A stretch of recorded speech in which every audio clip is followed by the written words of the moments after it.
So Dan, let's shift gears for a second and talk a little bit about changing some of the other terms of the debt. In terms of changing interest rates or maturity dates or those things, what are the tax implications of making some of those changes?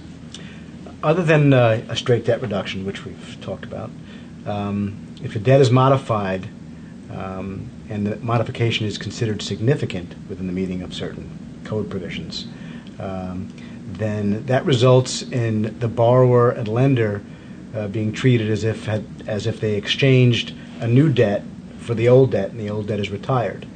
And that can have significant consequences to the borrower in terms of COD, but there's a sort of a safe harbor where if the effective interest rate on the new debt as modified is at least equal to or greater than what's called the applicable federal rate, or the AFR, then no COD income should result.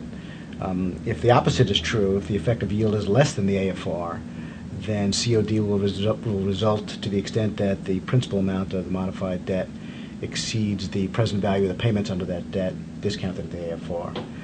The AFR is a rate that's published monthly by the federal government for tax purposes for situations like this.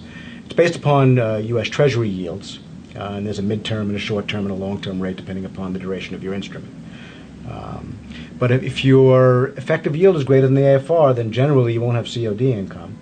There's a couple of other bad things that can happen relating to the at-risk rules under the code, or if the borrower is a partnership and the modification of the debt results in the debt being allocated among the partners differently than it had been previously, that could cause some problems.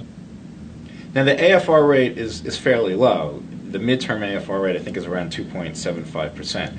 So if you modify the debt, you'd have to have a pretty low resulting yield to get hit with a COD problem as a result of the modification. Yes, that is true.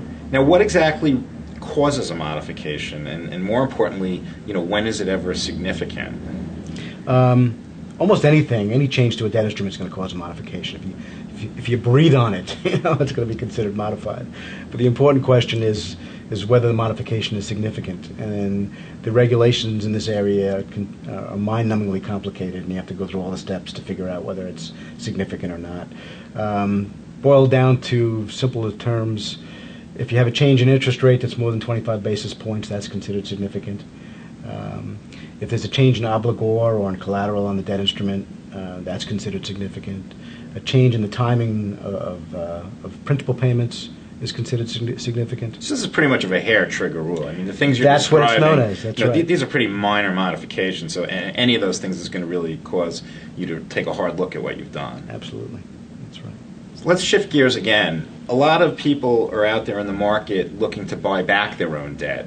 The lenders are approaching them saying, look, you're here, we'll give it to you for this price. Buying back your own debt has significant tax implications. It's as if you bought the thing at a discount and it triggers COD equal to whatever that discount is.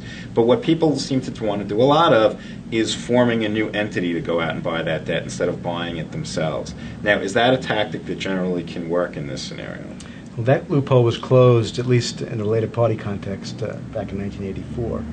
So if the purchaser of the debt either controls the borrower or is commonly controlled with the borrower, and the threshold for control or common control is 50% or more of common ownership, then it's treated as if the borrower purchased back the debt themselves.